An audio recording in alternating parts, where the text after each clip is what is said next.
أعوذ بالله من الشيطان الرجيم. بسم الله الرحمن الرحيم.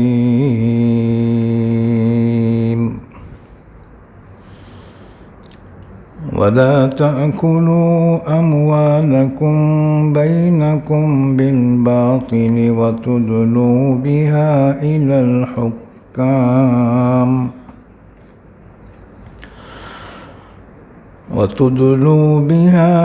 الحكام لتأكلوا فريقا من أموال الناس بالإثم وأنتم تعلمون.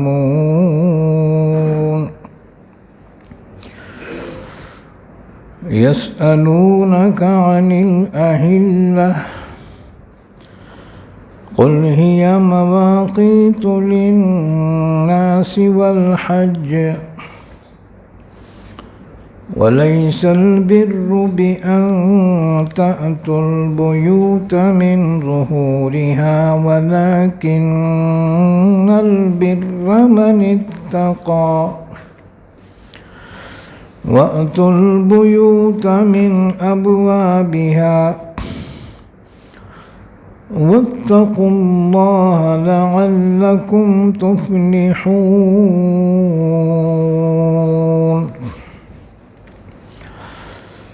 وقاتلوا في سبيل الله الذين يقاتلونكم ولا تعتدوا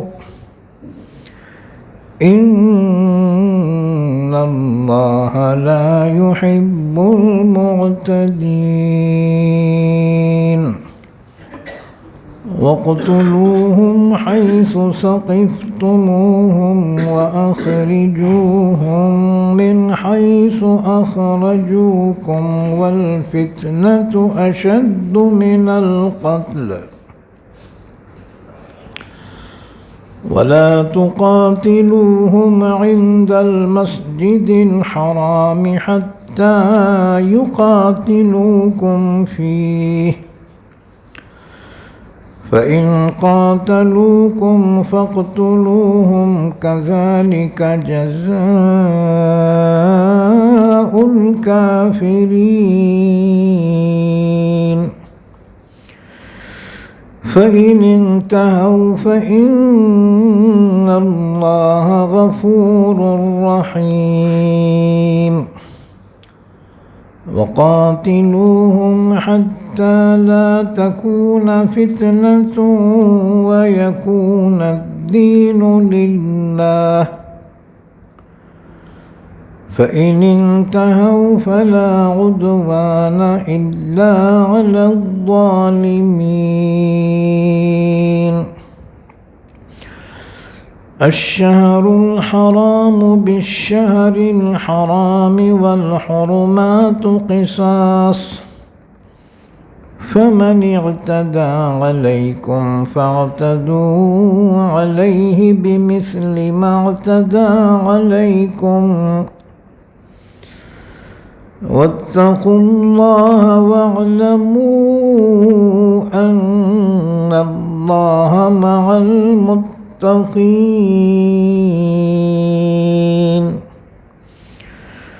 وأنفقوا في سبيل الله ولا تلقوا بأيديكم إلى التهلكة وأحسنوا إن الله يحب المحسنين. وأتموا الحج والعمرة لله فإن أحصرتم فما استيسر من الهدي ولا تحلقوا رؤوسكم حتى يبلغ الهدي محله فمن كان منكم مريضا أو به أذى من رأسه ففدية من صيام أو صدقة أو نسك فإذا أمنتم فمن تمتع بالعمرة إلى الحج فما استيسر من الهدي فمن لم يجد فصيام 3 أيام في الحج و7 إذا رجعتم تلك 10 كاملة ذلك لمن لم يكن أهله حاضر المسجد الحرام واتقوا الله واعلموا أن الله شديد العقاب. الحج أشهر معلومات فمن فرض فيهن الحج فلا رفث ولا فسوق ولا جدال في الحج وما تفعلوا من خير يعلمه الله وتزودوا فإن خير الزاد التقوى واتقون يا أولي الألباب. ليس عليكم جناح أن تبتغوا فضلا من ربكم فإذا أفضتم من عرفات فاذكروا الله عند المشعر الحرام واذكروه كما هداكم وإن كنتم من قبله لمن الضالين.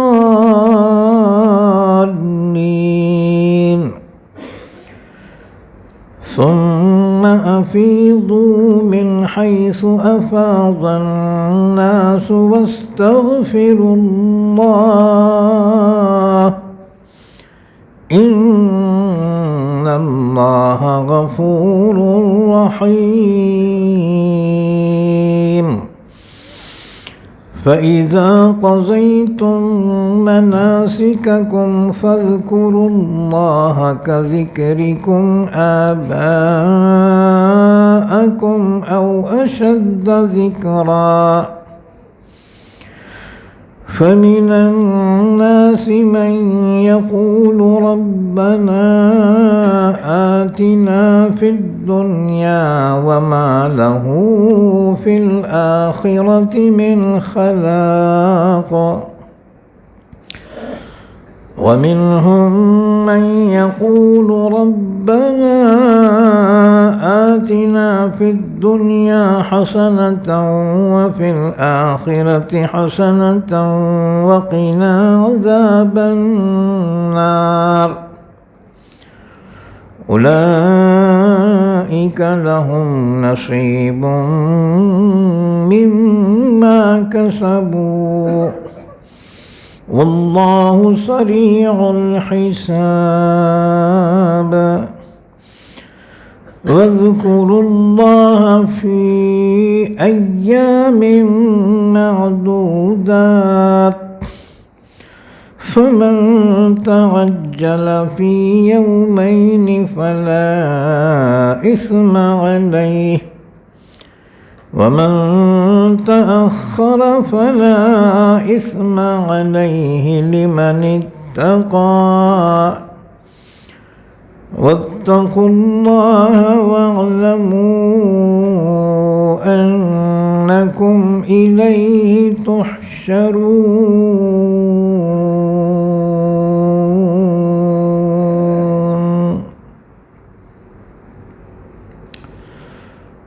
پناہ میں آتا ہوں میں اللہ کی شیطان مردود سے. شروع کرتا ہوں میں اللہ کے نام سے جو بڑا مہربان نہایت رحم کرنے والا ہے. ولا تأکلوا اموالکم بینکم بالباطل، اور مت کھا جاؤ تم ایک دوسرے کے مالوں کو آپس میں ناجائز طریقے سے، اور مت پہنچاؤ تم ان کو حاکموں تک تاکہ کھا جاؤ تم لوگوں کے مالوں میں سے کچھ حصہ گناہ کے ساتھ، اور تم جانتے ہو۔ اے نبی صلی اللہ علیہ وسلم، یہ لوگ آپ سے پوچھ رہے ہیں نئے چاند کے بارے میں، تو آپ کہہ دیجئے کہ وہ اوقات مقررہ ہیں لوگوں کے لیے اور حج کے لیے، اور یہ کوئی نیکی نہیں ہے کہ تم آؤ گھروں میں ان کے پچھواڑوں سے، اور لیکن نیکی اس شخص کی ہے جو اللہ سے ڈرے، اور آؤ تم گھروں میں ان کے دروازوں سے، اور اللہ سے ڈرو تاکہ تم کامیاب ہو جاؤ، اور لڑو اللہ کی راہ میں ان لوگوں سے جو تم سے لڑتے ہیں، اور تم زیادتی نہ کرو، بے شک اللہ پسند نہیں کرتا زیادتی کرنے والوں کو، اور تم ان کو قتل کر ڈالو جہاں کہیں پاؤ، اور نکالو ان کو اس جگہ سے جہاں سے انہوں نے تم کو نکالا تھا، اور فتنہ قتل سے بھی زیادہ شدید ہے، اور مت لڑو تم ان سے مسجد حرام کے پاس جب تک کہ وہ نہ لڑیں تم سے اس میں،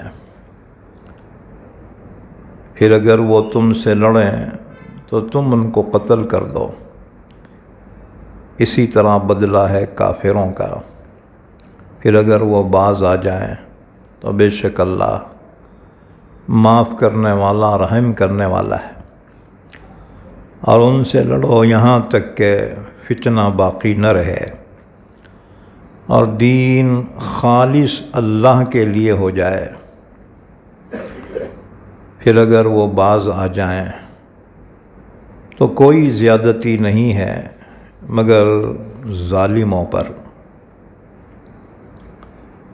حرمت والا مہینہ بدلے میں حرمت والے مہینے کے ہے، اور حرمتوں میں بھی بدلے ہیں، پس جو تم پر زیادتی کرے تو تم بھی اتنی ہی زیادتی کرو اس پر جتنی کہ اس نے تم پر کی ہے، اور اللہ سے ڈرو اور جان لو کہ اللہ متقیوں کے ساتھ ہے، اور تم خرچ کرو اللہ کی راہ میں، اور مت ڈالو اپنے آپ کو ہلاکت میں، اور تم احسان کرو، بے شک اللہ احسان کرنے والوں کو پسند فرماتا ہے، اور تم پورا کرو حج اور عمرے کو اللہ ہی کے لیے، پھر اگر تم روک دیے جاؤ تو جو قربانی کا جانور میسر ہو قربانی دے دو، اور مت منڈاؤ اپنے سروں کو جب تک کہ قربانی کا جانور اس کے قربان ہونے کی جگہ نہ پہنچے، پھر تم میں سے جو بیمار ہو جائے یا اس کے سر میں تکلیف ہو تو فدیہ دینا ہے روزوں سے یا صدقے سے یا قربانی سے، پھر جب تم امن میں ہو جاؤ بس جو عمرے کے ساتھ حج کو ملا کر فائدہ اٹھا لے تو جو قربانی کا جانور میسر ہو تو اس کی قربانی دے دو۔ پھر اگر جو شخص قربانی دینے کی سکت نہ رکھے تو روزے رکھنا ہے 3 دن حج میں اور 7 جب کہ تم واپس لوٹ جاؤ، یہ پورے 10 روزے ہو گئے۔ یہ اس شخص کے لیے ہے جس کے گھر والے مسجد حرام کے پاس نہ رہتے ہوں اور تم اللہ سے ڈرتے رہو اور جان لو کہ اللہ سخت پکڑ کرنے والا ہے۔ حج کے چند مہینے مقررہ ہیں، پر جو فرض کر لے ان میں حج کو تو وہ میاں بیوی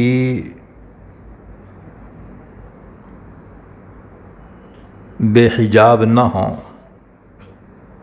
اور نہ کوئی گناہ کرے اور نہ کوئی جھگڑا کرے حج میں، اور جو کوئی نیکی تم کرو گے تو اس کو اللہ جانتا ہے، اور تم توشہ لے لیا کرو، پس بے شک بہترین توشہ تقوی ہے، اور تم مجھ ہی سے ڈرو اے عقل مندو۔ تم پر کوئی گناہ نہیں ہے کہ تم تلاش کرو اپنے رب کی روزی کو، پھر جب تم عرفات سے لوٹ کر آؤ تو اللہ کا ذکر کرو مشعر حرام کے پاس، اور تم اس کا ذکر کرو جیسا کہ اس نے تمہیں ہدایت دی ہے، اور یقیناً تم اس سے پہلے گمراہوں میں سے تھے۔ پھر تم وہیں سے لوٹ آؤ جہاں سے سارے لوگ لوٹ آئیں، اور اللہ سے استغفار کرو، بے شک اللہ بڑا ہی بخشنے والا نہایت رحم کرنے والا ہے۔ پھر جب تم پورا کر چکو حج کے ارکان کو تو اللہ کا ذکر کرو جیسے کہ تم اپنے باپ دادا کا ذکر کیا کرتے تھے یا اس سے بھی زیادہ اللہ کا ذکر کرو۔ بس بعض لوگ وہ ہیں جو اللہ سے یوں دعا مانگتے ہیں، اے ہمارے پروردگار تو ہمیں دنیا ہی میں دے دے، اور اس کے لیے آخرت میں کوئی حصہ نہیں ہے۔ اور ان میں سے بعض وہ ہیں جو یوں دعا کرتے ہیں، اے ہمارے پروردگار تو ہمیں دنیا میں بھی بھلائی عطا فرما اور آخرت میں بھی بھلائی عطا فرما، اور ہمیں بچا لے جہنم کے عذاب سے۔ ان لوگوں کے لیے وہی حصہ ہے جو کچھ انہوں نے مانگا ہے، اور اللہ بہت جلد حساب لینے والا ہے۔ اور تم اللہ کا ذکر کرو گنتی کے چند دنوں میں، پھر جو جلدی کر لے 2 دنوں میں تو اس پر کوئی گناہ نہیں، اور جو تاخیر کرے اس پر بھی کوئی گناہ نہیں، یہ اس کے لیے ہے جو اللہ سے ڈرے۔ اور تم اللہ سے ڈرو اور جان لو کہ تم اسی کی جانب جمع کیے جاؤ گے۔ یہ سورہ بقرہ ہے، پارہ نمبر 2۔ آج سورہ بقرہ کی آیت نمبر 188 سے لے کر آیت نمبر 203 تک پڑھی گئی ہیں۔ ان آیتوں کا ربط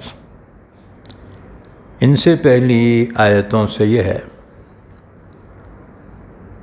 احکامات بیان کیے جا رہے تھے۔ جیسے ہم نے بتایا تھا، سورہ بقرہ کا نصف آخر احکامات کے بیان میں ہے، بہت سے احکامات بیان کیے گئے، اور اس سے پہلی آیتوں میں روزوں کے احکامات بیان کیے گئے تھے، رمضان کے روزوں کے احکامات۔ اب یہاں آج جو آیتیں پڑھی گئی ہیں، ان میں خاص طور پر ناجائز طریقے پر روزی حاصل کرنے کو منع کیا گیا۔ حلال ذریعوں سے روزی حاصل کرو، کیونکہ رزق کا تعلق عمل سے ہوتا ہے۔ رزق حلال ہوگا تو اللہ نیکی کی توفیق عطا فرمائے گا۔ اسی طرح سے اس آیت میں رشوت کے حرام ہونے کو بیان کیا گیا کہ رشوت کا لینا بھی حرام ہے، دینا بھی حرام ہے۔ اللہ کے نبی نے فرمایا، رشوت لینے والا دینے والا دونوں جہنم میں ہیں۔ الراشی والمرتشی کلاہما فی النار۔ تم بولیں گے مول صاحب لیتے تو نہیں مگر دینا تو پڑتا ہی۔ آج کل ہر کام میں رشوت ہو گئی۔ اور ایک بات یاد رکھو، جہاں پر رشوت عام ہو وہاں انصاف نہیں مل سکتا۔ یہ مسلمانہ دیوانے انصاف کی طرف نظریں لگائے ہوئے، ہمارے ساتھ انصاف ہونگا کیا؟ جہاں رشوت خوری ہوتی ہے وہاں انصاف کی امید نہیں لگائی جا سکتی، کیونکہ جہاں پہ ہر چیز کا مول ہوتا ہے وہاں انصاف نہیں مل سکتا۔ ہاں البتہ اللہ سے امید رکھو، کیونکہ وہ احکم الحاکمین ہے، دنیا کی عدالت انصاف نہ دے سکے کوئی بات نہیں ہے، ایک آخری عدالت تو باقی ہے۔ الیس اللہ باحکم الحاکمین، کیا اللہ حاکموں کا حاکم نہیں ہے؟ اللہ سے کبھی نا امید نہ ہو۔ قدرت کا انصاف تو ضرور ہوتا ہے، ہاں اتنی بات ہے، اس میں ذرا تاخیر ضرور ہوتی ہے، مگر رزلٹ اللہ کی جانب سے ضرور آتا ہے۔ قوموں کے حالات تم دیکھ چکے ہو، پڑھ چکے ہو۔ اللہ کے پاس دیر ہے، اندھیر نہیں ہے۔ ہاں جی، بہرحال یہ دو چیزوں کے بارے میں اس آیت شریفہ میں اللہ نے حکم بیان کیا، فرمایا وَلَا تَأْكُلُوا أَمْوَالَكُمْ بَيْنَكُمْ بِالْبَاطِلِ، ایمان والو مت کھاؤ تم ایک دوسرے کے مالوں کو آپس میں ناجائز طریقے پر۔ ناجائز طریقے سے کھانا بولے تو کیا ہے؟ چوری ہے، کسی کی چوری کر لی، ڈاکہ ڈالا، رشوت لی، جوئے کے ذریعے سے جو کمائی حاصل ہوئی، یہ سب حرام ہے۔ اسی طرح سود کی کمائی، یہ بھی حرام ہے، یہ سب ناجائز۔ اسی طرح جھوٹ بول کر بیپار کیا، یہ بھی کمائی حرام ہے۔ اللہ کے رسول صلی اللہ علیہ وسلم نے فرمایا التاجر الصدوق الامین مع النبیین والصدیقین والشہداء، وہ بیپاری جو سچ بولنے والا ہو اور امانت دار ہو، اس کا حشر انبیاء، صدیقین اور شہداء کے ساتھ ہوگا۔ اس کے بعد فرمایا وَتُدْلُوا بِهَا إِلَى الْحُكَّامِ لِتَأْكُلُوا فَرِيقًا مِّنْ أَمْوَالِ النَّاسِ بِالْإِثْمِ، اور مت لے جاؤ لوگوں کو حاکموں کے پاس مال کے معاملات کو، تاکہ کسی کا مال ناجائز طور پر تم ہڑپ کر لو۔ یاد رکھو، اگر عدالت نے کسی کے حق میں فیصلہ سنایا، اگر وہ حقیقت میں حقدار نہیں ہے تو وہ چیز اس کے لیے حلال نہیں ہوگی۔ ابھی ہم حدیثیں بیان کریں گے، پہلے آیت شریفہ کا شان نزول سن لو۔ شان نزول بولے تو وہ سبب جس کی وجہ سے یہ آیت شریفہ نازل ہوئی ہے، وہ اس کا شان نزول کہلاتا ہے۔ شان نزول یہ ہے، رسول اللہ صلی اللہ علیہ وسلم کے دربار میں ایک مقدمہ پیش ہوا۔ دو آدمی اپنا مقدمہ اللہ کے نبی کے خدمت میں پیش کیے۔ ایک تھا امرؤ القیس، دوسرا تھا ربیعہ بن عبدان حضرمی۔ ایک زمین کا مقدمہ تھا، تو ربیعہ بن عبدان حضرمی نے امرؤ القیس پر دعویٰ کیا کہ اس نے میری زمین ہڑپ کر لی۔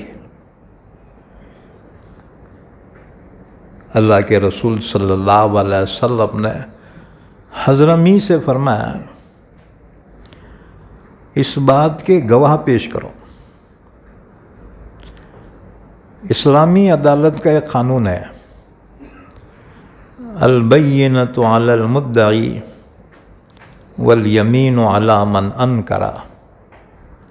اسلامی عدالت کا قانون ہے کہ جو دعویٰ کرے اس کے ذمہ ہے ثبوت پیش کرنا، گواہ پیش کرنا۔ اگر وہ پیش نہ کر سکے تو دوسری پارٹی والے سے کہا جائے گا کہ تو قسم کھا اللہ کی کہ یہ چیز میری ہے۔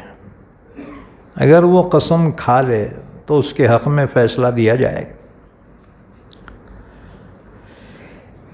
تو اللہ کے رسول صلی اللہ علیہ وسلم نے مدعی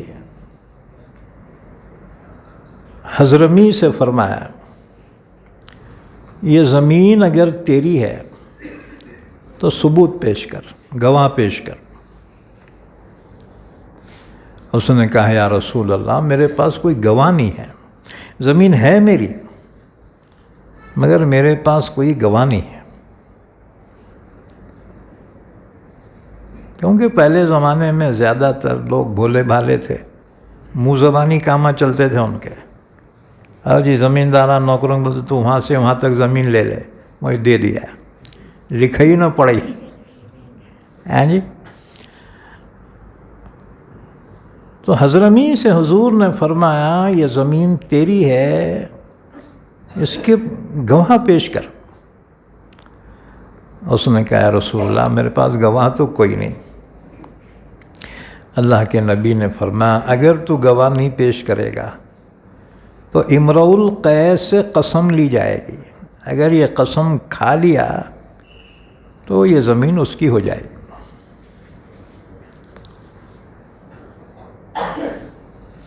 حضور نے فرمایا امرؤ القیس یہ زمین اگر تیری ہے تو قسم کھا، اللہ کی قسم یہ زمین میری ہے، قسم کھا۔ وہ تیار ہو گیا قسم کھانے کو۔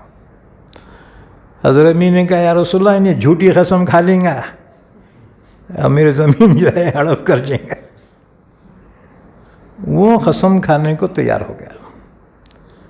اللہ کے نبی نے قرآن کریم کی آیت شریفہ کے ذریعے اس کو نصیحت کی۔ ان الذین یشترون بعہد اللہ وایمانہم ثمنا قلیلا، جو لوگ جھوٹی قسمیں کھاتے ہیں وہ اپنے پیٹ میں انگارے بھر رہے ہیں، خدا کی مار ہے اس پہ۔ تو وہ ڈر گیا، اس نے کہا رسول اللہ میں قسم نہیں کھاتا۔ تو اللہ کے نبی نے پہلے والے کے حق میں پھر فیصلہ دے دیا۔ اس حدیث کو سعید ابن جبیر نے روایت کیا ہے۔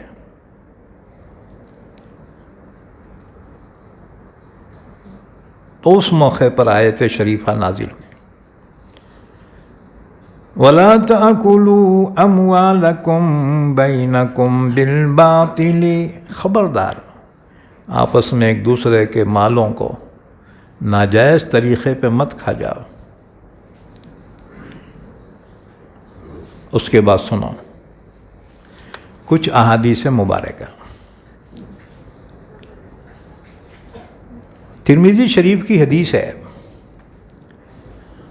رسول اللہ صلی اللہ علیہ وسلم نے فرمایا جس شخص نے حلال کھایا اور سنت کے مطابق عمل کیا اور لوگ اس کی تکلیفوں سے محفوظ رہے وہ جنت میں جائے گا۔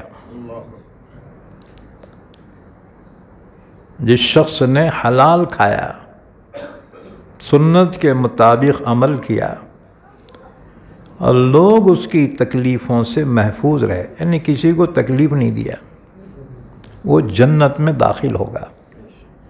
صحابہ نے عرض کیا یا رسول اللہ صلی اللہ علیہ وسلم آج کل تو یہ حالات آپ کی امت میں عام ہیں، اکثر مسلمان ان کے پابند ہیں۔ آپ نے فرمایا ہاں، آئندہ بھی ہر زمانے میں ایسے لوگ رہیں گے جو ان احکامات کے پابند ہوں گے۔ حدیث نمبر 2، عبداللہ ابن عمر رضی اللہ تعالیٰ عنہ سے رسول اللہ صلی اللہ علیہ وسلم نے فرمایا 4 خصلتیں ایسی ہیں جب وہ تمہارے اندر موجود ہوں تو پھر دنیا میں کچھ بھی حاصل نہ ہو تو تمہارے لیے کافی ہیں۔ وہ 4 خصلتیں یہ ہیں، نمبر 1 امانت کی حفاظت، نمبر 2 سچ بولنا، نمبر 3 حسن اخلاق، اور نمبر 4 کھانے میں حلال کا اہتمام کرنا، حلال رزق کھانا۔ تم بولیں گے مول صاحب ہم حلال رزق کھاتے ہیں، مان لیتا ہوں، لیکن دعوتوں میں گھس کے جو کھا رہے ہے جی اس کی گارنٹی ہے کیا؟ ہر دعوت میں مسلمان شریک، انگیجمنٹ کی دعوت رہندے، رسم کی رہندے، شادی کی، ولیمے کی، اور آج کل تو وہ نیا نکلا برتھ ڈے۔ ہاں جی، یہ برتھ ڈے انگریزاں کا طریقہ ہے۔ اسلام میں اور پیغمبر اسلام کی سیرت میں برتھ ڈے کا کہیں ذکر نہیں ہے، یاد رکھو۔ ہاں جی، ہاں۔ تو بہرحال حلال کھانے کا اہتمام کرو۔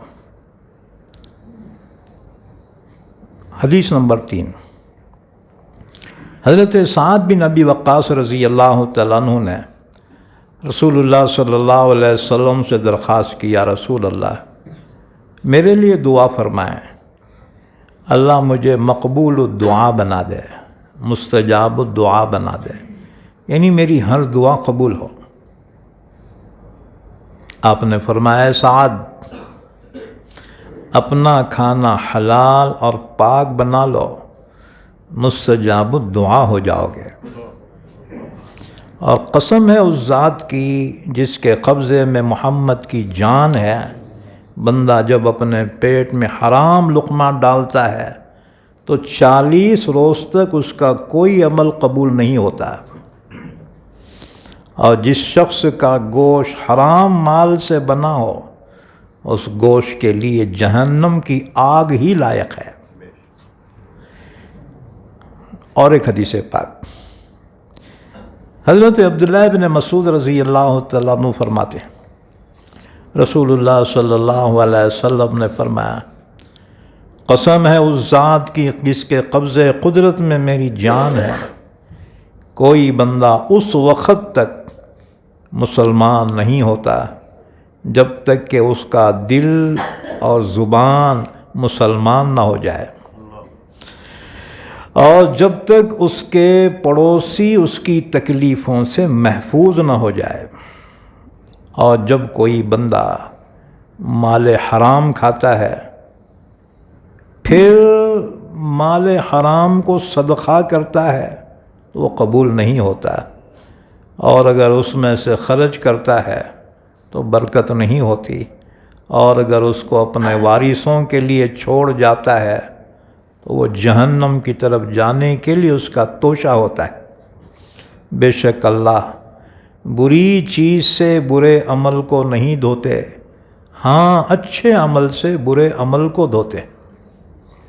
اور ایک حدیث، حضرت معاذ بن جبل رضی اللہ تعالیٰ عنہ فرماتے ہیں، رسول اللہ صلی اللہ علیہ وسلم نے فرمایا، ما تزال قدم عبد یوم القیامہ حتی یسأل عن 4، عن عمره فیما افنا، وعن شبابه فیما ابلا، وعن ماله من این اکتسبه وفیما انفق، وعن علمه ماذا عمل فیہ۔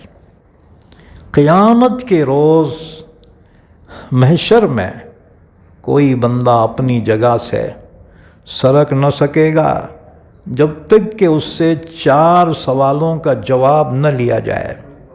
نمبر 1، اس نے اپنی عمر کس کام میں فنا کی۔ نمبر 2، اپنی جوانی کس شغل میں برباد کی۔ نمبر 3، مال کہاں سے کمایا اور کہاں خرچ کیا۔ مسلمان کمانے میں بھی حلال کا پابند ہے اور خرچ کرنے میں بھی جائز کا پابند ہے۔ نمبر 4، اپنے علم پر کہاں تک عمل کیا۔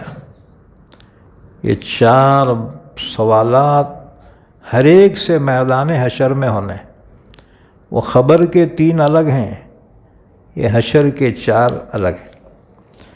اور ایک حدیث، حضرت عبداللہ ابن عمر رضی اللہ تعالیٰ عنہ فرماتے ہیں، رسول اللہ صلی اللہ علیہ وسلم نے ایک مرتبہ خطبہ دیا، خطبے میں ارشاد فرمایا، اے جماعت مہاجرین، 5 خصلتیں ہیں جن کے متعلق میں اللہ سے پناہ مانگتا ہوں کہ وہ تمہارے اندر پیدا ہو جائیں۔ نمبر 1، جب کسی قوم میں بے حیائی پھیلتی ہے تو ان پر طاعون اور وبائیں اور ایسے نئے بیماریاں مسلط کر دیے جاتے ہیں جو ان کے باپ داداؤں نے کبھی ان کے نام تک نہ سنے تھے۔ اب اس کی مثال کورونا، جی ہمارے باپ دادا یہ بیماری کے نام بھی نہیں سنے تھے۔ یہ کرونا کیا تھا؟ یہ بیماری نہیں تھی، اللہ کا عذاب تھا۔ ہاں جی، اور اللہ نے جب چاہا تبھی یہ عذاب ختم ہوا۔ نمبر 2، جب کسی قوم میں ناپ تول کے اندر کمی کرنے کا مرض پیدا ہو جائے تو ان پر قحط اور مہنگائی، مشقت و محنت اور حاکموں کے مظالم مسلط کر دیے جاتے ہیں۔ ہاں جی، ایسے فی زمانہ ہاں جی، حضور نے فرمایا جیسے تمہارے عمل ہوں گے ویسے تمہارے حاکم ہوں گے۔ اب ہم سوچتے انہوں گئے تو بہت سکون ہوں گا، تم سدھرے تو انہوں کل جاتے ہیں تمہارے پہ ڈیپینڈ ہے یہ. ہاں جی، اب لوگ ہم بولتے ہو مشین میں کاڑیاں کر کے آ رہے ہوں گے، کاڑیاں مگڑا کا کچھ بھی نہیں ہے حساب. دنیا میں جو حالات آتے ہیں نا وہ ایمان والے کے عمل پہ ڈیپینڈ کرتے ہیں. جیسے اعمال چڑھتے ہیں ایسی نتائج اترتے ہیں. ہم تو کہتے ہیں مسلمانوں آج سدھرو، اللہ کل حکومت تمہارے کو دیں گا. ہاں جی، لیکن ہم سدھرنے کو تیار نہیں. اتنی مصیبت آ رہی ہے، مسلمان پھر بھی فنکشن میں ذرا کمی نہیں کر رہا. ہاں جی، برابر. اب تو مسلمانوں کے فنکشنوں میں تو ناچنا بھی آ گیا. معتبر لوگ بھی ناچ رہے، مرداں تو مرداں، عورتاں بھی ناچ رہے. اب بتاؤ اللہ مدد کیوں کریں گا تمہاری؟ جب خدا کو غضب نہ کرو گے تو اللہ تمہاری مدد کیوں کریں گا؟ کچھ تو بھی گن ہونا نا جی، اللہ کو رحم آ جائے. اللہ آزما رہا ہے، اتنے مار کے بعد بھی سمجھ لے نہیں تم، پھر آخر وہ کون سا وقت آئے گا سدھرنے کا؟ الم یعنی للذین آمنوا ان تخشع قلوبہم لذکر اللہ. اللہ نے فرمایا کیا ایمان والوں کے لیے بھی سدھرنے کا وقت نہیں ہے؟ کب سدھرو گے؟ بہرحال تو اللہ کے نبی نے فرمایا نمبر 2، جب کسی قوم میں ناپ تول کے اندر کمی کرنے کا مرض پیدا ہو جائے تو اللہ ان پر قحط اور گرانی یعنی مہنگائی مسلط کر دیتا ہے، اور مشقت و محنت مسلط کر دیتا ہے، اور ایسے حاکم جو ظالم ہوں اللہ ایسے ظالم حاکموں کو مسلط فرماتا ہے. نمبر 3، جب کوئی قوم زکوٰۃ ادا نہ کرے تو بارش بند کر دی جاتی. نمبر 4، جب کوئی قوم اللہ اور اس کے رسول کے عہد کو توڑ ڈالے تو اللہ تعالیٰ ان پر اجنبی دشمن کو مسلط کرتا ہے جو ان کے مال بغیر کسی حق کے چھین لیتا ہے.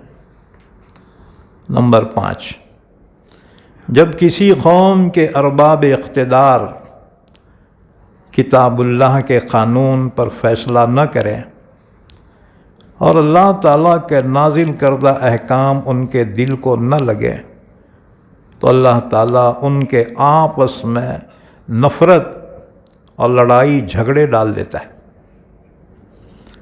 یہ حدیث ابن ماجہ اور بہقی نے بیان کی، اور یہ حدیث مسلم کے شرط کے مطابق صحیح حدیث ہے. اللہ ہمیں عمل کی توفیق عطا فرمائے. اس کے بعد سنا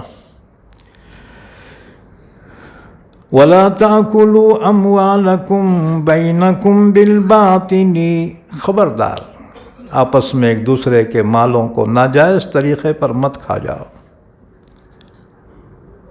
بہنوں کو والد کی والدہ کی جائیداد میں سے حصہ دے دو. ہاں جی، عام طور سے لوگ بہنوں کو حصہ نہیں دیتے، کوتاہی کرتے، آخر بہنیں مجبور ہو کر عدالت کا دروازہ کھٹکھٹاتی ہیں تو ان کو بہت غصہ آتا ہے. دیکھو جی بھانا جو ہے ہمارے خلاف دعویٰ کر رہے ہیں، اس کی ضرورت کیوں پیش آ رہی؟ بہرحال جس کا حق ہے اس کو دو، کسی کا حق تلف نہ کرو.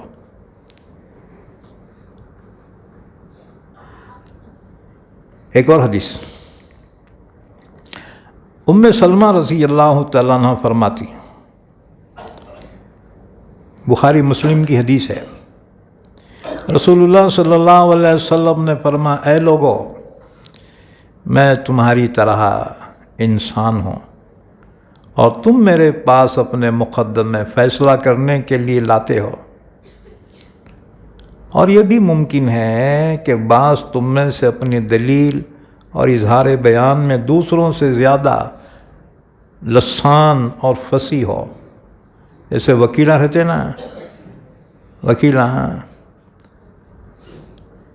پھر اس کے بیان پر میں اس کے موافق فیصلہ کر دوں تو تم کو چاہیے جس کے لیے میں اس کے بھائی مسلمان کے حق میں سے کچھ دلا دوں اس کو نہ لینا اگر تم حق پہ نہ ہو، کیونکہ یہ لینے والے کے لیے میں نے گویا آگ کا ایک انگارہ دے دیا ہے، کیونکہ وہ جانتا ہے، کیونکہ جج جو ہے عالم الغیب تھوڑی ہے جی، ہیں جی، وہ تو جیسے جو ہے بیان سنے گا، دلائل دیکھے گا، اس کے مطابق ہی فیصلہ دیں گے۔ اب ہمارے زمانے میں جھوٹے گواہ بھی مل جاتے ہیں، ہیں جی، جھوٹی گواہی دینے والے، جس کی وجہ سے جج جو ہے یہ نہیں دیکھتا کہ یہ صحیح ہے یا غلط ہے، وہ بھی انسان ہے، وہ اگر تمہارے حق میں فیصلہ کر دے جس کے تم حقدار نہ ہو تو وہ چیز تمہارے لیے محض فیصلے کی وجہ سے جائز نہیں ہوگی۔ اچھا، اس آیت شریفہ سے متاثر ہو کر ایک انگریز اسکالر نے کیا لکھا دیکھو، سوشل لاز آف دی قرآن، صفحہ نمبر 108 پر ڈاکٹر رابرٹ لکھتا ہے، اس نے کتاب لکھی قرآن کریم کے قوانین معاشرت پر، اس میں اس آیت کو نقل کر کے وہ لکھتا ہے، یہ آیت اس امر کی شہادت مزید ہے کہ محمد صلی اللہ علیہ وسلم نے اپنے ماننے والوں میں کتنی تاکید باہمی حسن معاملت کی رکھی، لیکن ہم نے تو قرآن کو صرف تلاوت کی کتاب سمجھ لیے، لے ثوابہ لے ثوابہ، جی یہ قرآن پڑھا، میں 2 قرآن پڑھا، سمجھ کے بھی پڑھا کہ یوں ہی الفاظ پڑھ لیا۔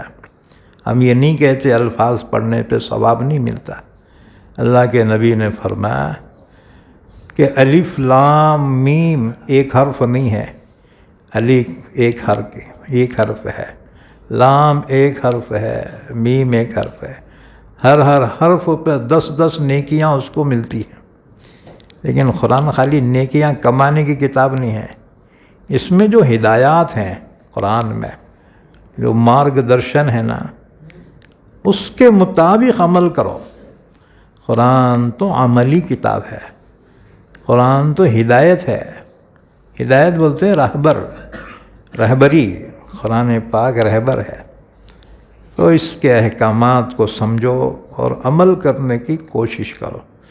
ہم دودھ کے دھلے ہوئے تو نہیں ہیں یہ دعویٰ کر سکے کہ ہم پورا اسلام کے مطابق عمل کر رہے ہیں، کوشش کرتے رہیں، اللہ تعالیٰ ضرور عمل کی توفیق عطا فرمائے گا۔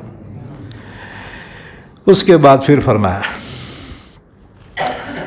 وَتُدْلُوا بِهَا إِلَى الْحُكَّامِ لِتَأْكُلُوا فَرِيقًا مِّنْ أَمْوَالِ النَّاسِ بِالْإِثْمِ، مت لے جاؤ لوگوں کو حاکموں کے پاس کہ لوگوں کا مال ناجائز طور پہ کھا جاؤ، یعنی جھوٹے کیسا نہ کو کرو، جھوٹے کیسا کرنا حرام ہے، یعنی ذرا جھگڑا ہوا خلاف کیسا کر دیتے، بہت خوش، کیسا بدلہ لیا ہے جی، یاد رکھو اللہ کے پاس دیر ہے اندھیر نہیں ہے، آخرت کی سزا سے بچو۔ وَأَنْتُمْ تَعْلَمُونَ، اور تم جانتے ہو کہ تم حق پہ نہیں ہو، پھر بھی کسی کے خلاف مقدمے بازی مت کرو۔ اس کے بعد پھر ایک اور حکم بیان کیا جا رہا ہے، يَسْأَلُونَكَ عَنِ الْأَهِلَّةِ، اے نبی صلی اللہ علیہ وسلم، یہ لوگ آئے ہیں آپ کے پاس آپ سے پوچھ رہے ہیں نئے چاند کے بارے میں. یہ چاند یہ گھٹتا بڑھتا کیوں ہے؟ تو اللہ نے اس کے متعلق یہاں جواب دیا. آیت شریفہ کا شان نزول سن لو. حضرت معاذ بن جبل رضی اللہ تعالیٰ عنہ اور ثعلبہ بن غنم انصاری رضی اللہ تعالیٰ عنہ اللہ کے نبی کی خدمت میں حاضر ہوئے.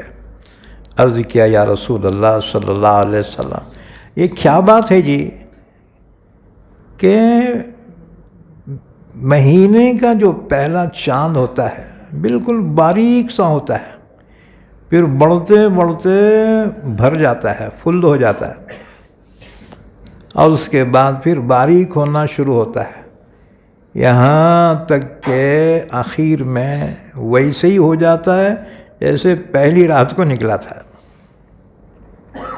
یعنی چاند ایک حالت پہ کیوں نہیں ہوتا ہے؟ جب یہ سوال کیا گیا اللہ نے ان کے جواب میں آیت شریفہ نازل فرمائی. یسألونک عن الأہلہ، اے نبی صلی اللہ علیہ وسلم، یہ لوگ آئے ہیں آپ سے نئے چاند کے بارے میں پوچھ رہے ہیں. قل ہی مواقیت للناس والحج، آپ جواب دیجئے کہ یہ کیلنڈر ہے لوگوں کے لیے اور حج کے لیے. یہ اوقات بتانے کے لیے ہے یہ چاند. یہ کہہ کر رد کیا ان لوگوں پر جو سورج اور چاند کی پرستش کرتے تھے.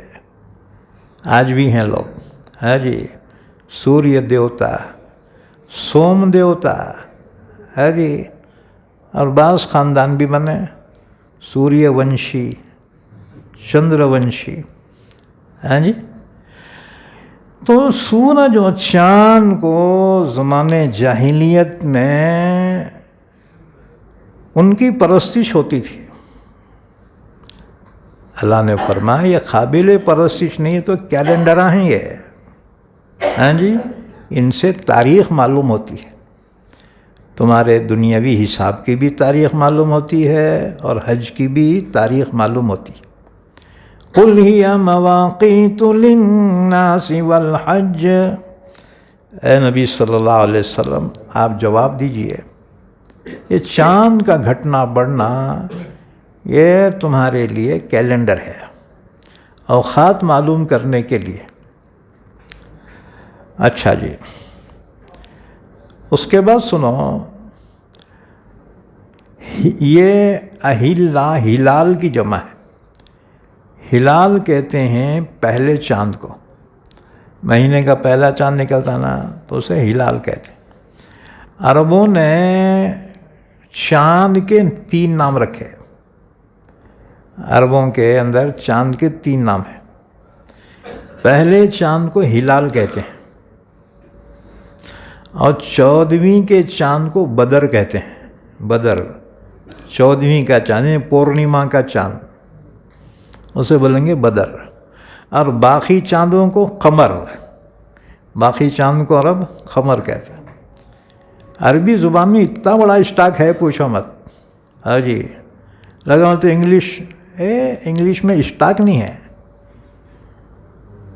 ہاں وہ آج کل روزی کی زبان بن گئی ہے جی، اس میں اتنا اسٹاک نہیں ہے انگلش میں. آپ جیسے دیکھو اس کی مثال انکل، ایک لفظ انکل ہے. چچا کو بھی انکل، ماموں کو بھی انکل، خالو کو بھی انکل، پھپھا کو بھی انکل. ابے دوسرا بولنا رہے ایش نہیں کیا بولی گا ہے جی. خالہ کو بھی انٹی، مامی کو بھی انٹی، چچی کو بھی انٹی، پھپھی کو بھی انٹی. دوسرا لفظ بولنا رہے بھائی، ہیج نہیں تو بولتا کہاں سے. ارے عرباں دیکھو، عربوں کے پاس اونٹ کے نامہ 1000 نامہ ہیں. اونٹ کے، گھوڑے کے 100 نامہ ہیں، شیر کے 100 نامہ ہیں عربوں میں. اتنی وسیع زبان ہے پوچھو مت. اسی لیے عربوں کو اپنی زبان پہ اتنا فخر تھا، وہ کہتے ہم عرب ہیں اور باقی سب عجم ہیں. عجم بولے تو مکے، بولنے سے نہیں آتا بیٹوں کو. تو عربوں کو اپنی زبان پہ بڑا فخر تھا. اللہ نے ان عربوں کو چیلنج کیا، وَإِن كُنتُم فِي رَيْبٍ مِّمَّا نَزَّلْنَا عَلَىٰ عَبْدِنَا فَأْتُوا بِسُورَةٍ مِّن مِّثْلِهِ. عربوں، اگر قرآن کے بارے میں تم یہ سمجھتے ہو کہ یہ اللہ کا کلام نہیں ہے، محمد صلی اللہ علیہ وسلم خود بنا کر لاتے، وہ بھی عرب ہے، تم بھی عرب ہو، عربی تمہاری مادری زبان ہے. قرآن کی 114 صورتوں میں سے سب سے چھوٹی صورت اِنَّا أَعْطَيْنَاكَ الْكَوْثَرَ 3 لائن کی ہے. تم اس طرح کی کوئی صورت بنا کر لاؤ اگر اپنے دعوے میں سچے ہو، مگر الفاظ بھی اعلیٰ ہونا اور اس کے معانی بھی اعلیٰ درجے کے ہونا. عرباں پٹک لیے، نہیں لا سکے، لا نہیں سکتے تھے. لڑائیاں کر لیے، جنگ بدر، جنگ احد، جنگ خندق، مگر ان غیوروں سے اتنا نہیں ہو سکا. اس چیلنج کو قبول کر کے 3 جملے ہی بنا دیتے، کیونکہ یہ اللہ کا کلام ہے. یہ حضرت محمد صلی اللہ علیہ وسلم کا کلام نہیں ہے. جیسے اللہ کی ذات بے مثال ہے، ایسے ہی اس کا کلام یعنی قرآن بھی بے مثال. تو عرب چاند کے 3 نامہ رکھے ہوئے تھے.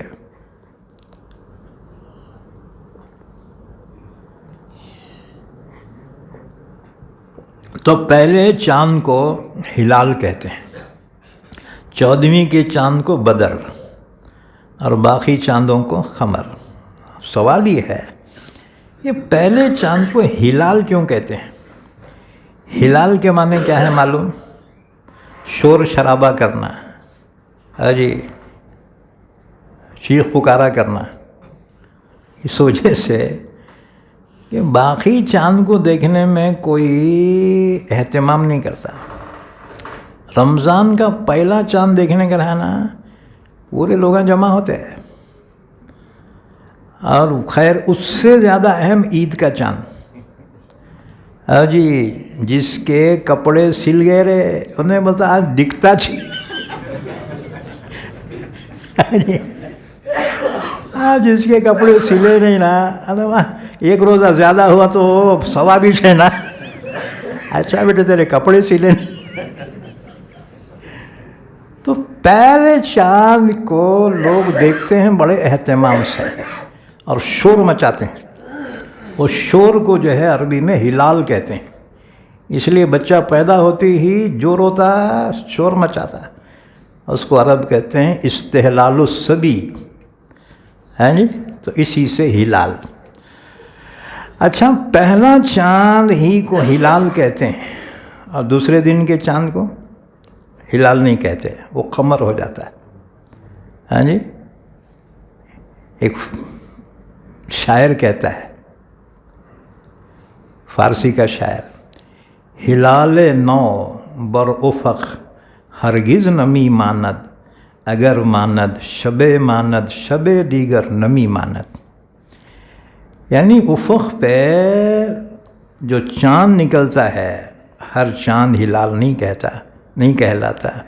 پہلی چاند اسے کو ہلال کہتے ہیں، باقی چاند کو ہلال نہیں کہتے. ہلال نو بر افق ہرگز نمی ماند، اگر ماند شب دیگر نمی ماند. بتو گویم سنو حافظ کہ گل تازہ نمی ماند، اگر ماند شب دیگر نمی ماند. پھول تازہ صرف ایک رات رہتا ہے، ٹوٹ کے گرا رہے، اب وہ تازہ رہتا کیا؟ جی یہ حرام والے پانی مار کے لاتے بیٹے اس پہ تازہ دکھنا بول کے. تو بتو گویم سنو حافظ کہ گل تازہ نمی ماند، اگر ماند شب دیگر نمی ماند. اب فارسی تمہارے سر پہ سے جا رہا ہوں گا، کیونکہ فارسی کے پڑھنے والے بھی مر گئے، سمجھنے والے بھی مر گئے۔ بہت پہلے جب فارسی کے اشعار پڑھتا تھا تو پرانے بڈھے اچھل جاتے تھے، جیسے مشاعرے میں اچھا شعر پڑھے تو سمجھنے والے اچھلتے نا، پہلے فارسی کا دور تھا، گزر گیا۔ خیر اب تو مدرسوں میں بھی فارسی نہیں پڑھا رہے، اور 2-3 کتابیں پڑھا رہے ہو۔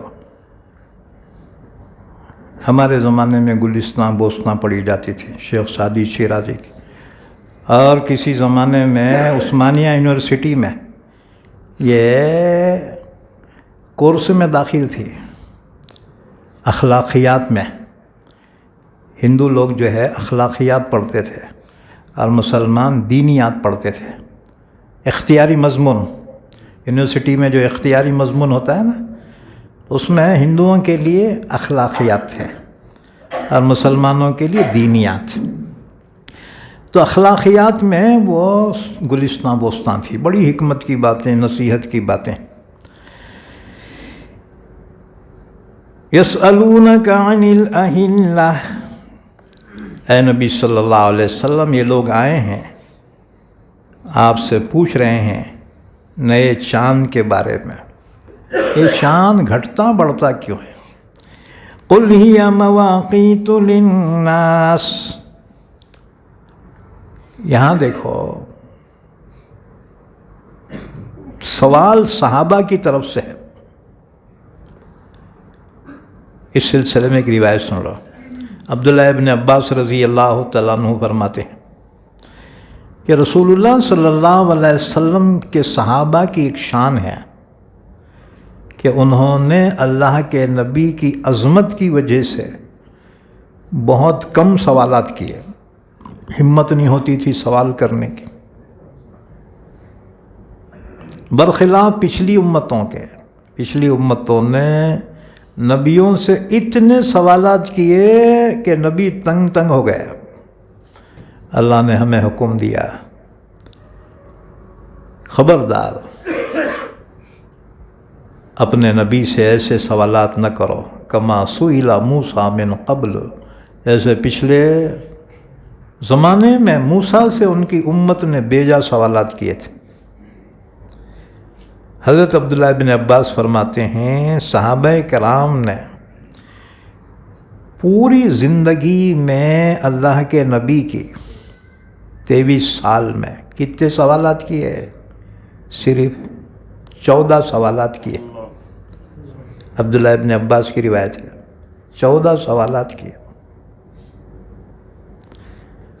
اس سے پہلے ایک سوال گزر چکا ہے، وَإِذَا سَأَلَكَ عِبَادِي عَنِّي فَإِنِّي قَرِيب، یہ دوسرا سوال ہے یہاں پر۔